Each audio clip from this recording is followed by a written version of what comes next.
Hi అండి, welcome to my channel RRS kitchen and vlogs.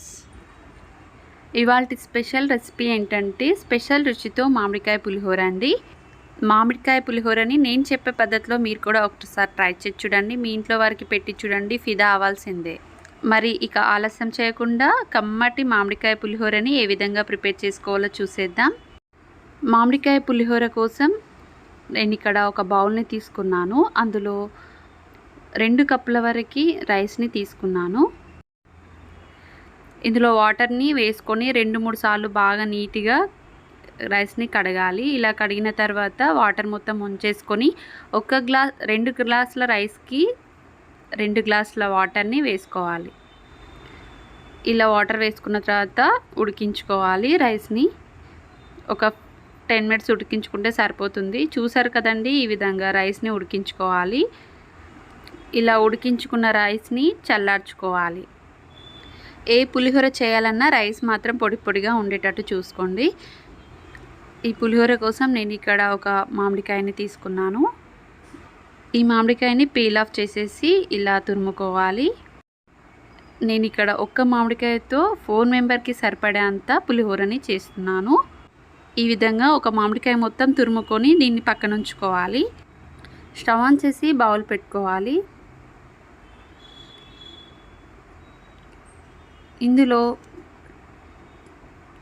2.5 table spoon వరకు ఆయిల్ని వేసుకోవాలి. ఆయిల్ అనేది బాగా హీట్ ఎక్కిన తర్వాత 1 టేబుల్ స్పూన్ వరకు ఆవాలు వేసుకోవాలి. ఆవాలు అనేటివి చిటపటలాడిన తర్వాత 1 టేబుల్ స్పూన్ వరకు జీలకర్రని వేసుకోవాలి. ఆవాలు జీలకర్ర వేసిన తర్వాత పచ్చిమిర్చిని ఒక 5 వరకు తీసుకొని ఈ విధంగా సన్నగా స్లైసెస్గా కట్ చేసుకోవాలి. వీటిని వేసుకోవాలి. అలాగే ఇందులో సన్నగా తరిగి పెట్టుకున్న కొత్తిమీరని వేసుకోవాలి. అలాగే కరివేపాకు ఒక రెండు రెమ్మల వరకు, ఎండుమిరపకాయల్ని 4 to 5 వరకు వేసుకోవాలి. ఇవి లైట్గా వేగిన తర్వాత 1 టేబుల్ స్పూన్ వరకు పల్లీలని వేసుకోవాలి. మంటని మీడియం ఫ్లేమ్లో పెట్టుకొని పల్లీలని వేయించుకోవాలి. లైట్గా పల్లీలు వేగిన తర్వాత ముందుగా తురిమి పెట్టుకున్నాం కదండి మామిడికాయని, అది ఇందులో వేసేసుకోవాలి. మామిడికాయ తురుము వేసిన తర్వాత మంటని సిమ్లో పెట్టుకొని ఈ మామిడికాయ తురుముని వేయించుకోవాలి. 1/2 టేబుల్ స్పూన్ వరకు పసుపుని వేసుకోవాలి. ఇదంతా ఒకసారి కలుపుకోవాలి. మంటని సిమ్లో పెట్టుకొని ఈ మామిడికాయ తురుముని వేయించుకోవాలి. ఇలా వేయించుకోవడం వల్ల పులిహోర టేస్ట్ అనేది చాలా బాగా వస్తుంది. నేను ఇక్కడ పసుపుని 1/2 టేబుల్ స్పూన్ వరకు వేసానండి. మీకు ఎక్కువ కావాలంటే ఎక్కువగా వేసుకోవాలి. ఇందులో ఇంగువని చిటికెడంతా వేసుకోవాలి. ఇంగువ వేసిన తర్వాత ఒకసారి కలుపుకోవాలి. ఇలా కలుపుకున్న తర్వాత టేస్ట్కి సరిపడంత సాల్ట్ని వేసుకోండి.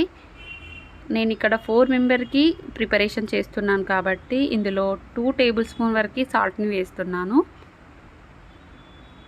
ఇలా సాల్ట్ వేసిన తర్వాత తరిమి పెట్టుకున్న కొత్తిమీరని వేసుకోవాలి. ఇదంతా ఒకసారి కలుపుకోవాలి. సాల్ట్ ఇందులోనే వేస్తే మంచిగా కలుస్తుందండి. రైస్లో వేస్తే తినేటప్పుడు తగులుతుంది కాబట్టి మీరు ఇందులోనే వేసి పులిహోరని చేసుకోవాలి. ఇదంతా మిక్స్ చేసుకున్న తర్వాత ముందుగా ఉడికించి పెట్టుకున్నాం కదండి రైస్ని, అది ఇందులో వేసేసుకోవాలి. పులిహోర చేసేటప్పుడు రైస్ మాత్రం పొడి పొడిగా ఉండేటట్టు మాత్రం చూసుకోవాలి. ఈ రైస్ కంప్లీట్గా కలిసేటట్టు కలుపుకోవాలి.